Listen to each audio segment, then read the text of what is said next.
တော့ဟုတ်ပြီဒီဝိုင်းကိုနန်လေးရှင်းရမှာနော် ငါရှင်းမယ်ကြိုက်တာမှာစားရင်နာစားတောက်ရင်နာတောက် ဟဲ့မင်းဘာမှမပူနဲ့ဒီနေ့ကကိုနိုင်လင်းရာဦးတိုးတဲ့နေရောကုမ္ပဏီနှစ်ပတ်လင်းနေရောတိုက်နေတဲ့တော့ငါတို့အတွက်မင်္ဂလာနေ့ဘုံမလဲဒီနေ့ရှိမှာ ဟုတ်ပြီ ကိုယ်ကြိုးရှင်းပါဦးလေ ဟေး ရှင်းရ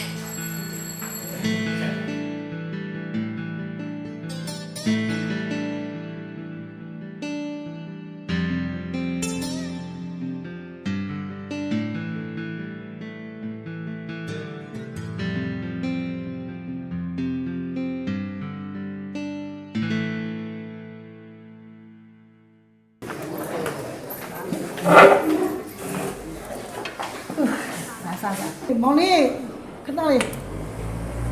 ဟုတ်ကဲ့ပါမမလေး ဝိုင်းတောင်းပါပြီဝိုင်းတောင်းကြဝိုင်းတောင်းနေ